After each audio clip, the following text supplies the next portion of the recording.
overview presentation to go through and then, yeah, any questions or anything like that. We can also dive in and Rachel and Josh will help me out with the details since they're the experts. And once we get technology figured out, I'll pull this up. My Zoom picked a convenient time to do an update, so. Oh, that always happens. I feel for you. Isn't there a later button? Like 2 a.m. That's a good I start. think we're there.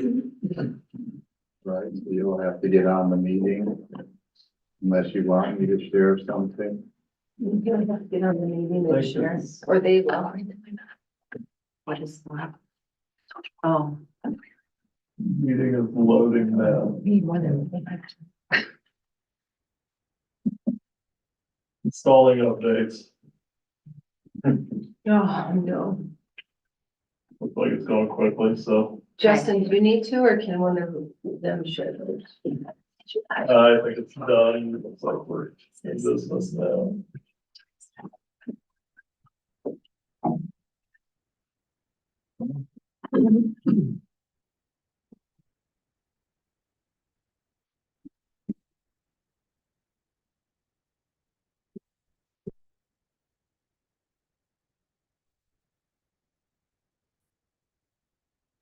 So we're connecting. Here you are. All right.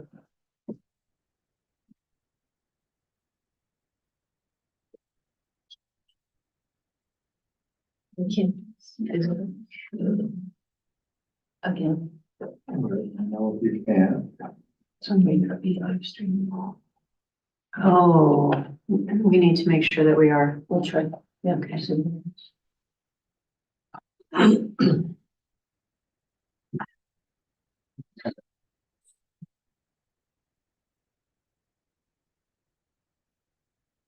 All right, looks like we got Can we- technology figured out for the moment. Thank you, Erin. Would you mind tilting the screen in a little bit this way? Thank you very much. That's great. Thank you.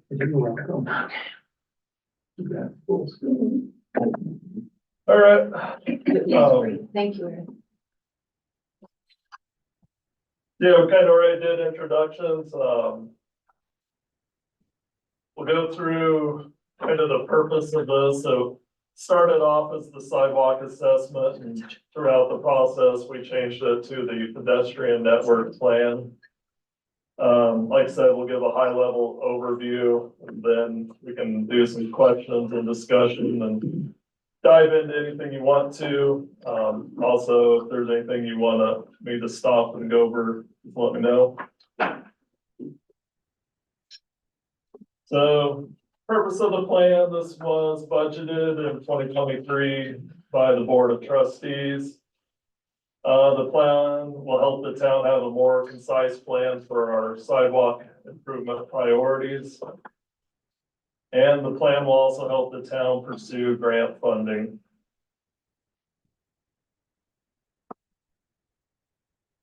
As we kind of mentioned in the intro, we had put this out for a request for a proposal for a consultant to produce this plan.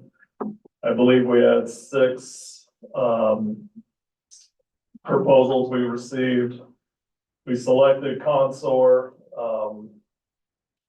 They produced the plan and they also did all of the field work of going out and inventorying our sidewalks and getting all the attributes of the sidewalks as well. And then the plan has been reviewed by the staff and also the Parks and Recreation Committee.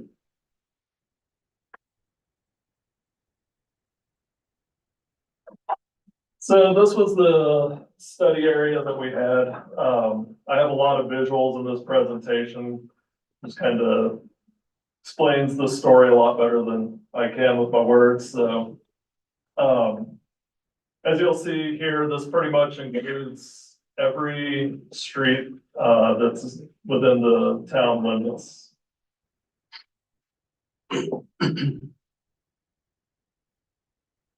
So the study we did the inventory. of the sidewalks, and through the inventory, what we were able to get out of that is kind of what we call the sidewalk quality index, for the existing sidewalks, and then it also identified all the gaps, basically the areas that we did not have sidewalk. Similar with curb ramps, we took an inventory of those, and kind of the conclusions of that, it gave us which ramps were in compliance and also identified, the gaps of where we did not have curb ramps. Then, the last thing that was, taken through the field work was, identifying where we had marked crossings or crosswalks.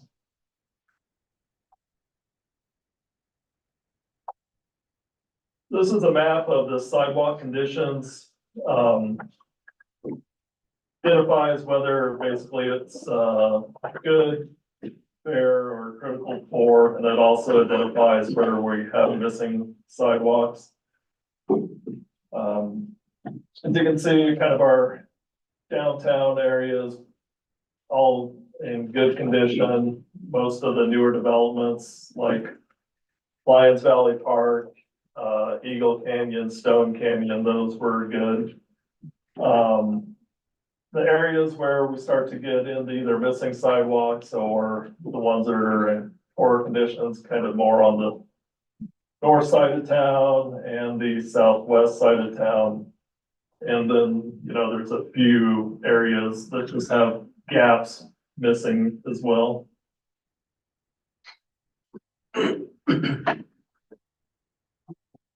One of the criteria that we looked at was, sidewalk width.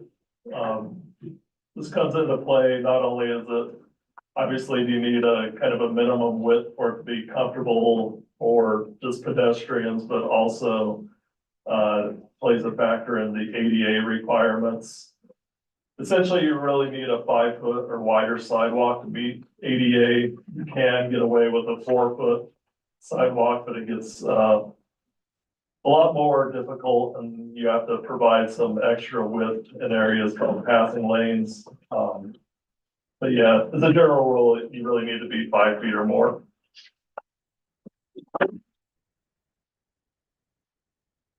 Another aspect we looked at was the concrete material or the sidewalk material. The vast majority, as you can see, are concrete. We do have some sandstone, walks as well. These are kind of a historic element. Also, we have some crushed granite. Those are primarily more of our trails, but they can also kind of double in some areas as the sidewalk as well. Then as you see from the dark black lines on the screen, those are once again our missing sidewalks.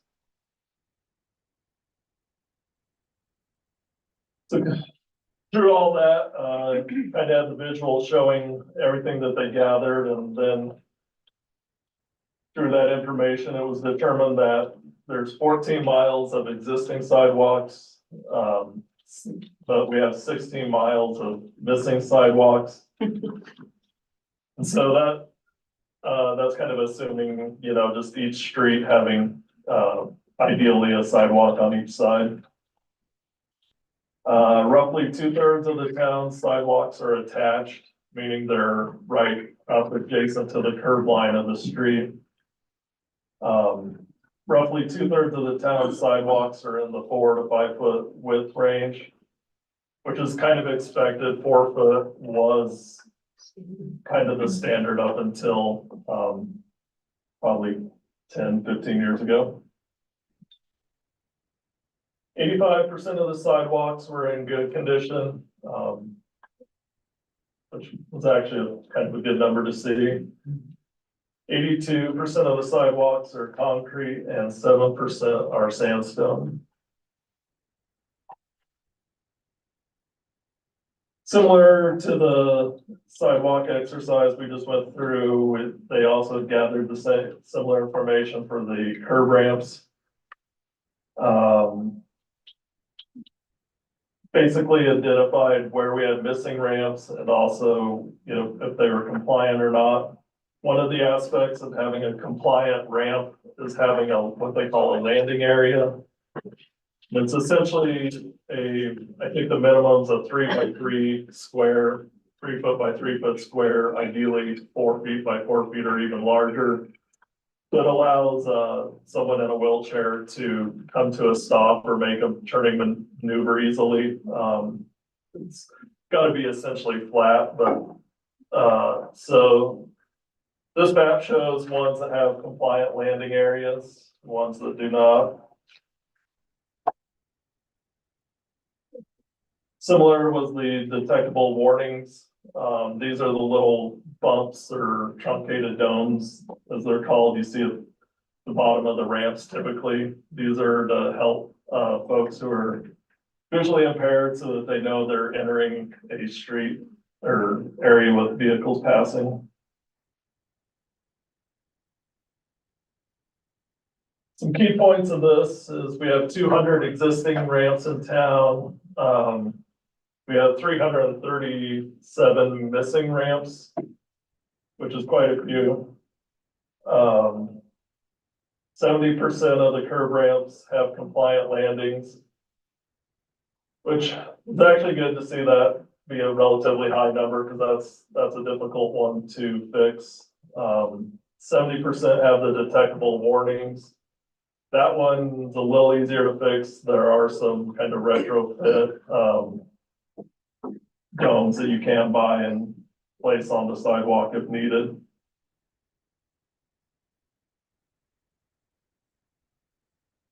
Here's a map of our marked crossings. Most of them are, you know, pretty high foot traffic or traffic area, vehicle traffic areas. Kind of our downtown area, then near the high school along US 36.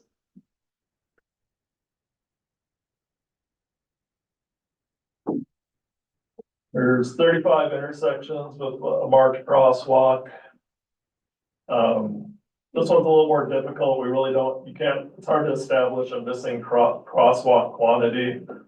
The town would need to adopt a uncontrolled pedestrian crossing guideline to establish this. It's kind of been determined that you don't want a crosswalk at every single intersection because it's a lot of cost of maintenance, and B, it can kind of make people numb to the fact if they're driving a vehicle that they're coming up on a crosswalk if they're seeing one at every single intersection. So, it would be a good thing for us to consider later is establishing one of those guidelines. A good thing to see is that most of our intersections in the downtown area do have them.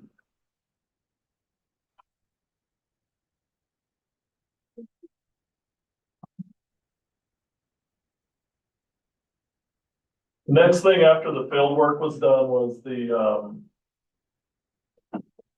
the community feedback. So our consultant set up a website that you could go to and basically drop a pin where you wanted to leave a comment, and then you could put your comment in there. We got a lot of feedback. I think we had well over 100 comments from the community. And as you can kind of see, there's a lot concentrated, you know, on second, third, kind of the north part of town. Then some other areas that coincide with needing improvements as well. As you go towards Stone Canyon, that one had a fair number of comments, and some around the high school as well. So there was, like I said, there was over 100 comments, so, but kind of the ones pertaining to sidewalks and the ones that seemed to occur the most was, the desire for improvements around the elementary school. That was a big one. The other one was, the areas around the post office, everyone wanting to see improvements there. Um, some that hadn't necessarily thought about a whole lot before, but was along US 36. Trying to connect Eagle Canyon neighborhoods up, and actually then some going east as well. Then another frequent one we got is some in the Lions Valley Park area that are some sidewalk repairs. I think a lot of those were things like either trees needing trimmed or root tree roots that are even our sidewalks as well.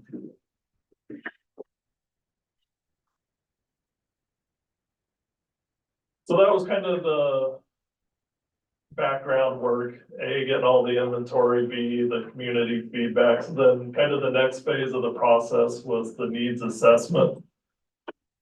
And so after we had all this data, Consor produced a matrix that kind of factored in all that data they had received, and then ultimately trying to come up with a score and index for our needs. So the big factors going into this matrix was the sidewalk quality score that I mentioned earlier. Some of the existing plans, like the comp plan, there had also been some other sidewalk plans that we had.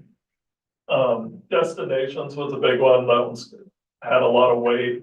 So things like the post office or the schools, just places that, people are wanting to get to. And then the public input, that was also another factor that went into this needs assessment. So from the needs assessment, here's kind of a heat map of the areas that basically were high to some need for improvements. We did leave off kind of the cooler colors of the heat map that really didn't score very high on the needs assessment. So red were the very high areas that probably near a destination and that had no sidewalk. And then kind of the next level down, the high needs. So these were areas that maybe a little further away from a destination and or already had some sidewalk. And so from all that, each sidewalk got a needs score. After the needs score, that list finally got us to the recommendations. This was kind of the meat of the report that we were really wanting to get to. So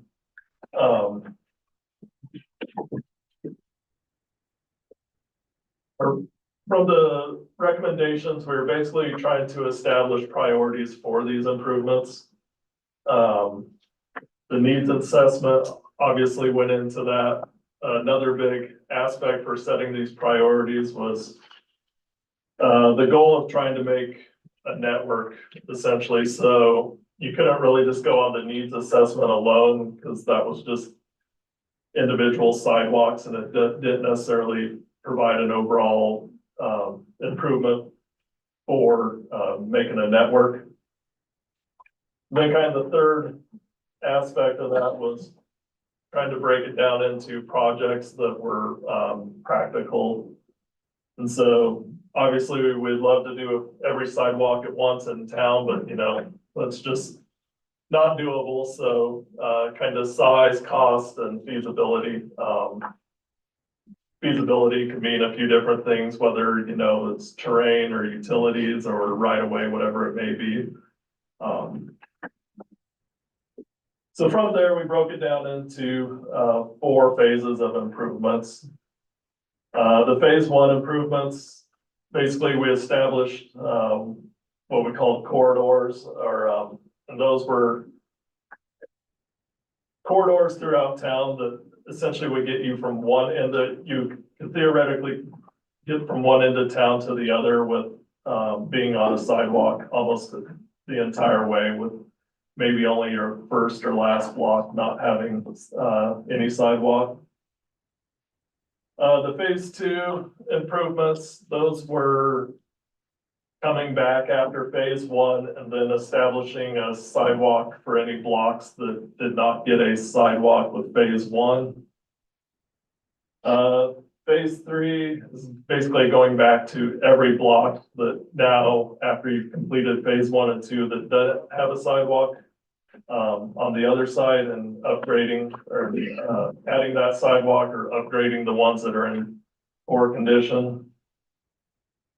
And then, kind of our last phase was phase four. These are things like, you know, the far east end of US 36 that while it'd be nice to have the sidewalk there, it would be a lot of cost and probably not get a lot of use. So these were the ones that were much lower in priority, for the improvements.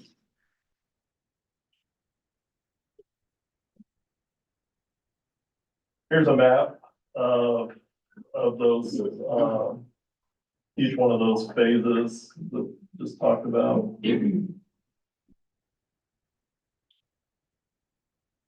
So, hey, Justin, I want to make sure we have enough time to ask you questions. So how many more slides do you think you have to walk through? 3, 4, 5. Okay, maybe, I think we have a sense of the priorities. Okay, So if it's okay with the board, maybe we could move on to the cost, which is, I think, the, you know. That's the grand finale, right? And I would appreciate it if you could send these slides to Dolores and Victoria so that we can have them. yep, Because they're great. Yeah. okay. Yeah, no, like I said, phase one's kind of the, would be a great improvement for the town and would kind of, is provide the most benefit for the dollar. So this is a breakdown of all those projects. It ends up totaling, 4.7 million, for phase one. So. Can we break them out into like phase one, A, B, C? They are, yeah. So that was my question, actually. Are these in priority? Right. In other words, Third Avenue is being basically said that should be first or not necessarily? In general, yeah, Third Avenue, this is, yeah, kind of the Elementaries. ranking of them, of the priority of them. Based on that previous slide, right? Okay, Correct. Those are the same order, thank you. That's what I wanted to the confirm. same order as the slide before this one, Justin, So, that one. So then he just put a number to it. Thank you. So if you saw that last bullet there, we think that doing 200 to 500,000 a year is probably the furthest we could push this. That's without a potential grant. Mhm. Yeah, okay.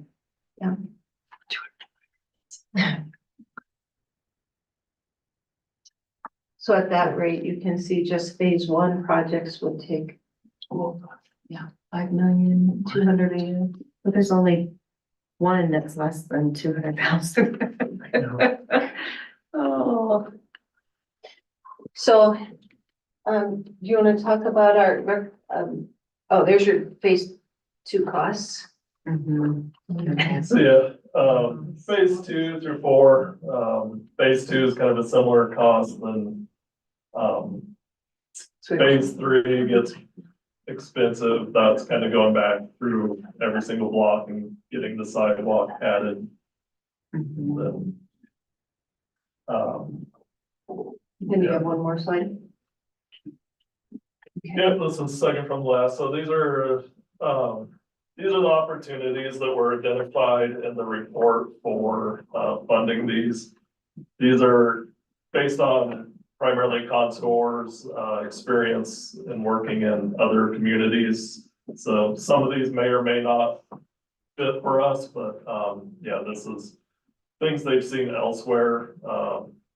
So like, first one, including these projects with other projects that, I think we've talked about that before, but, if we have to do sewer lines or stormwater improvements, something like that, if we can lump it in with those opportunities, that's a good one.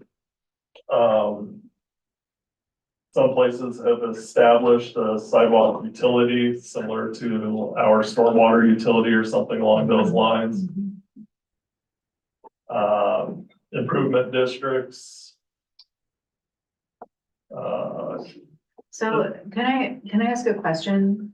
For HOAs, who's responsible for sidewalks? Well, if the HOA identifies that they or the homeowner, they could all be different. Our code identifies that once the sidewalk is in place, it's the homeowner's responsibility to maintain it.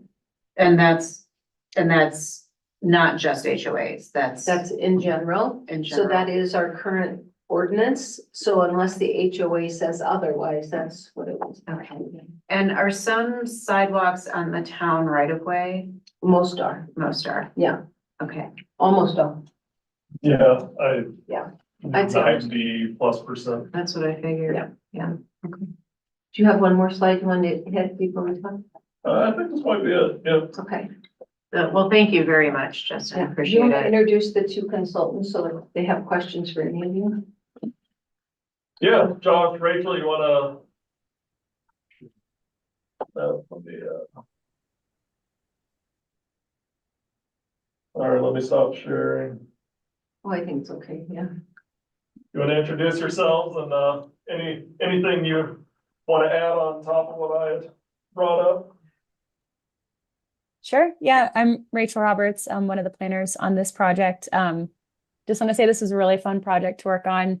And I think Justin showed one of the cut sheets, but hopefully those help you guys go after grants and, get these projects into manageable chunks to implement it. Thank you. Thank Happy you to for your answer work. questions. Yeah. Yeah, I'm Josh Malum with Consort 2. Really supported Rachel on this project and agreed it's an exciting project, but sidewalks are not cheap, that's for sure. As much as our stormwater. Right. But they last a long time if you build them once, typically. Yeah. Yes. Would you like the screen back to the costs or anything, or do you want to just have? Yeah, if we could put the screen back to the cost, that would be great. And then I'm curious about some examples of the cost sharing model and what that could look like for a town of our size. If there are other towns that have done it. Yeah, Josh, do you want to speak on that? Sure. So I think we've done some peer research and realistically, towns of all sizes have looked at different, I guess would say different models that fit their kind of community's needs and also appetite. What we've seen, I think, has been the most successful are something like a sidewalk utility fee, and they come in all ranges and sizes. Like Justin said, a lot of time it's similar to paying for your water, right? So it's typically put up for a vote, though. So that's one thing to think about. A lot of people don't like to add another.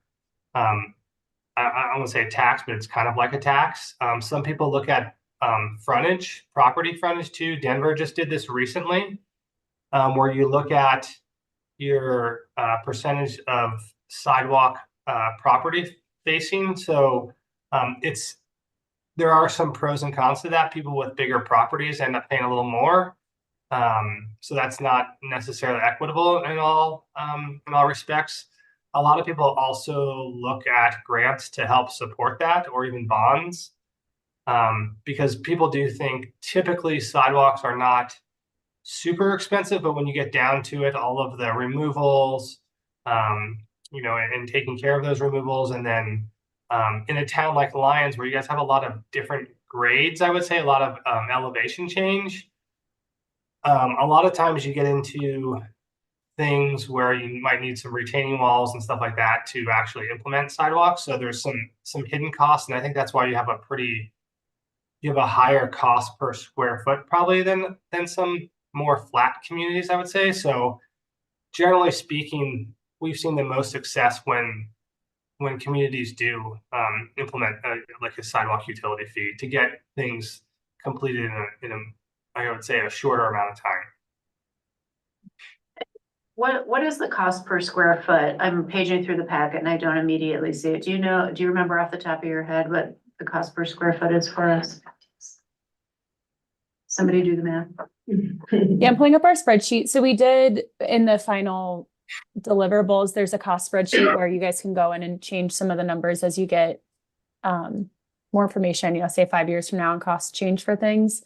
But the costs do include like the concrete, curb and gutter, patching, removal of pavement, minor drainage improvements, stuff like that. So I think, yeah, for example, like Third Avenue, I think it's 147 per foot. Does that sound right, Josh? Yeah, it's about right. Oh, you can buy a house for this. Not Yeah, I more, mean- maybe. And like it just and realistically we try to be conservative with the cost, so it does allow for some flexibility. We just don't know every single thing that's going to happen when you remove a sidewalk, if there's something that needs to be repaired, like curb and gutter, stuff like that. So we wanted to make sure there was a little bit of conservative or contingency in there to allow for those things to be repaired as necessary as well.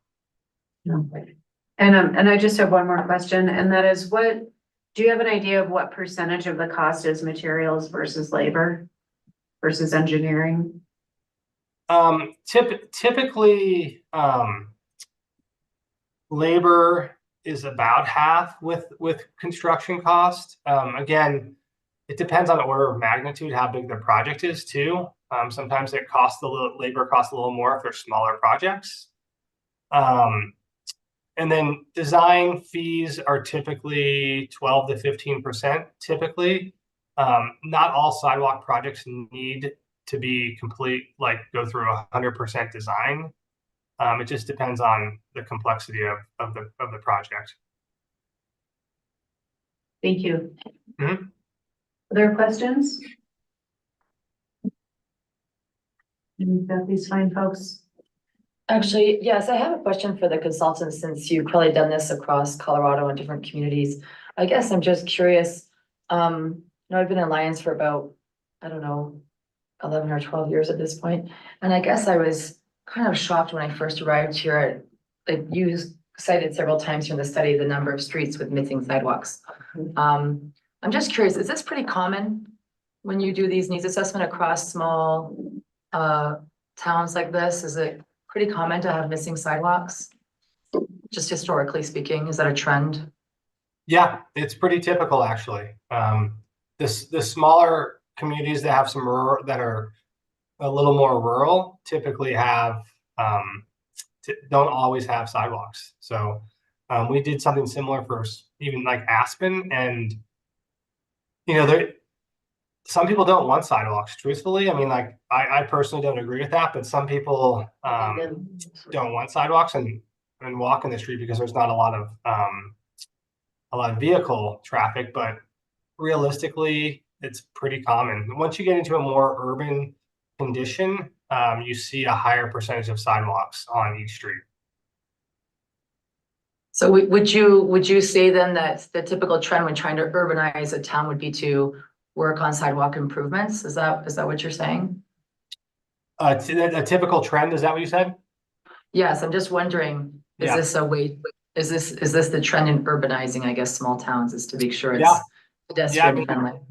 It is pretty typical, and I think one of the reasons is people move to smaller towns to so they don't have to get in their car for every trip, so they can walk around. Yeah. Definitely. So it's pretty typical, and it's generally speaking, it's just much safer to have a sidewalk, obviously, right, where you're not interacting with vehicles, and so it allows people of all ages and abilities to move freely throughout the community. So we're seeing a lot more. Not only communities doing that, but there's a lot more funding going to that as well in terms of grants and support for this. Go ahead. So I have one last question that I guess I'm not very educated on the ADA laws in the US. I guess I'm just wondering how liable we are as a municipality to provide AD access around our community. What does the law say about that? Yeah, Brandon? So I'd probably defer to the experts, but I mean, typically when we redo a street, we're required to make that accessible, redo sidewalks. Is it from a very basic level, but I'm sure the experts from Concert can go into more detail on that. Yeah, I mean, I would agree with what Brandon said. That's typical. I mean, so there's not, we were talking about this at the beginning of the project. There's not an ADA police that comes to communities and looks at that. But what Brandon said is typically right. If you are improving a street and you kind of touch this street or sidewalk, you have to replace it with an ADA accessible sidewalk. That's the general. You can get into a lot more details that we could have a conversation for multiple hours. But generally speaking, if there is improvements happening, the new requirements do want to see you updated to an ADA compliant sidewalk and curb ramp. And the cost estimates in this assessment are based on 5-foot wide sidewalks? Yeah. Okay. Unless it was a multi-use trail, for example, like US 36, we looked at a 10-foot wide sidewalk because that's the standard width for a multi-use path right now. Mm-hmm. You can go to 8 feet in constricted areas where there's like an issue with right-of-way, or there's just not enough space. But generally speaking, a multi-use path should be 10 feet wide. Mm-hmm. I was wondering if we could talk a little bit, we have a few minutes, about our 2024 plans. Yes, please. If you recall, we budgeted, I think it's 175,000 for sidewalk improvements, and we were leaning toward the 3rd Avenue east of the elementary school, and then this kind of confirmed that. But the price tag came back at 435,000. Just from Maine to Stickney? Yeah, just the north side. Mm-hmm. Because there's stormwater issues involved as well. Mm-hmm. So, we have 175,000 planned. There is a next route of Safe Routes to Schools coming out, grants, which requires a 20% match. Mm-hmm. So, I was hoping to, I tried to find their timeline, and I don't know if they're on a rolling one now or if it's not on their website for 2024, but I know it's coming up.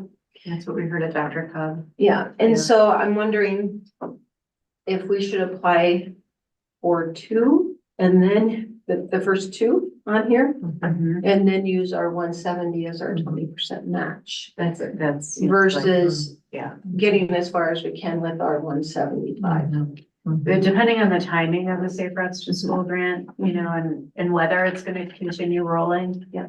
Cause all routes lead to the schools, Yes. so.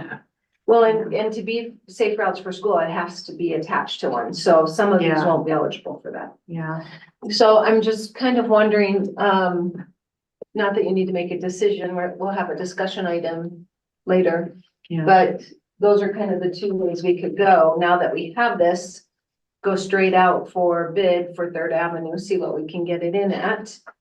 And use our 175 toward that, or combine the first 2 projects, try to get a grant for 80% of that, Mhm. and we have the match.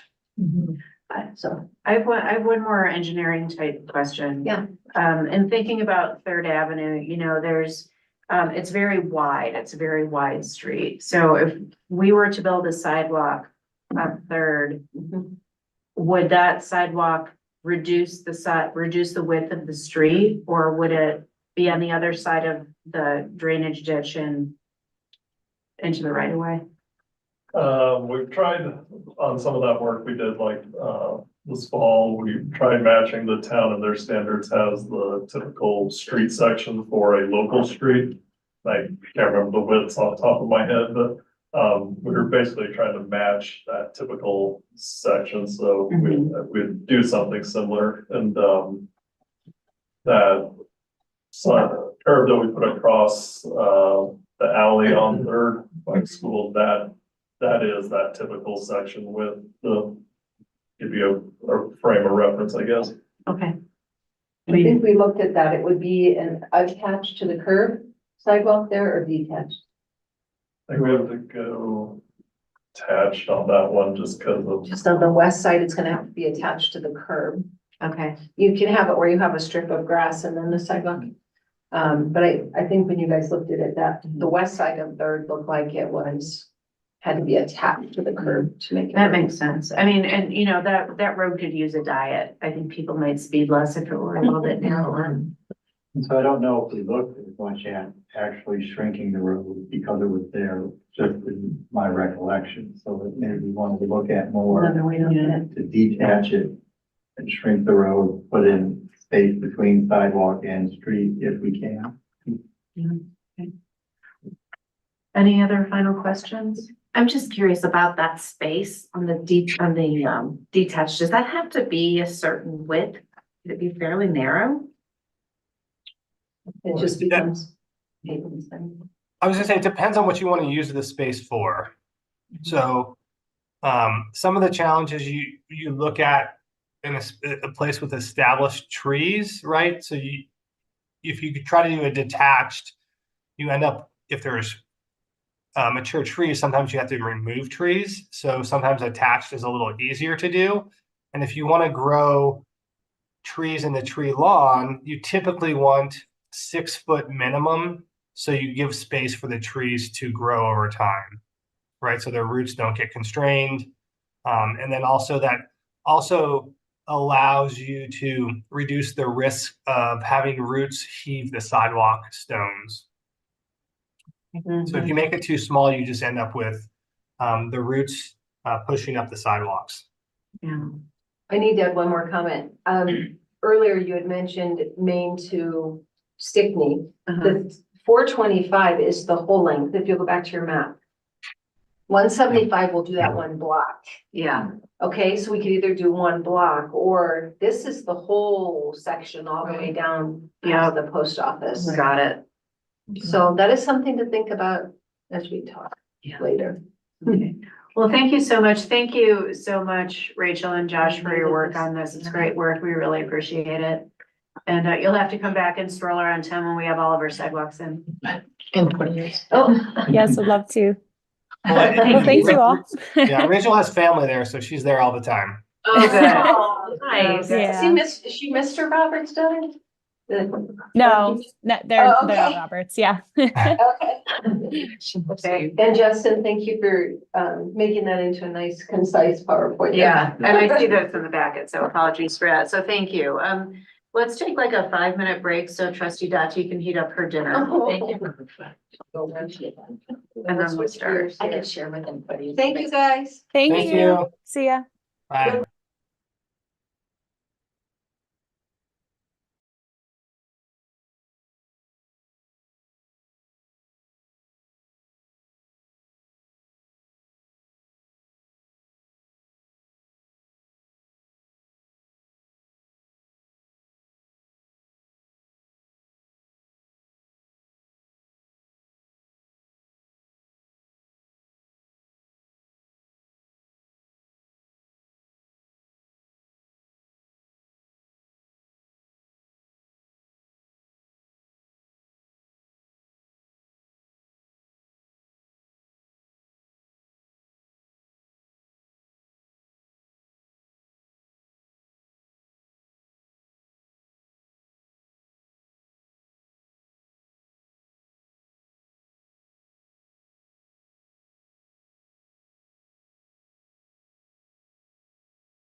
Sorry. Okay. Now I'll call the February 5th, 2024 Board of Trustees meeting to order. Can we have the roll call, please? Yes, Mayor Rogan, Present? Mayor Pro Tem Farrell, Present? Trustee Elson, Present. Trustee Dottie, Present. Trustee Edding, Trustee Delman, Present. and Trustee Williams. Present. Thank you. Please rise for the Pledge of Allegiance. I pledge allegiance to the flag of the United States of America and to the republic for which it stands, one nation, under God, indivisible, with liberty and justice for all. Thank you. Is there a motion to go into executive session? I motion to go into an executive session being conducted pursuant to CRS sections 24-6-4024E and 24-6-4024B to determine positions relative to matters that may be subject to negotiations, developing strategy for negotiations, and instructing negotiators, and for receiving legal advice from attorneys representing the town on specific legal questions and specifically determining negotiation positions and strategies regarding the intergovernmental agreement between the town of Lyons and Boulder County, and obtaining advice as needed from legal counsel on related legal issues. Thank you very much. Is there a second? A second. Thank you. Any discussion? And that motion passes unanimously. Thank you. Do you want me to read the second one now? Brandon, should we read the second one now? So it requires a separate vote is my only concern. I know some people do use it as a practice, but it requires two distinct votes. And so, we can either do it immediately after the executive session, or if we're going to do it right now, we need to make sure we have a vote on it as well. Okay, why don't we do it now? Okay. I also move to go into executive session being conducted pursuant to CRS sections 24-6-4024E to determine positions relative to matters that may be subject to negotiations, developing strategy for negotiation, and instructing negotiators with concern to determining negotiating positions and strategies regarding the purchase of water shares from Harvest MXD. Thank you. Is there a second to that motion? Present. Right. We can vote on that. And that motion passes unanimously. Thank you. And For record, reflect that that. Trustee Edding joined the meeting. Good timing. Okay, we'll wait until you get the other Zoom on up. Okay.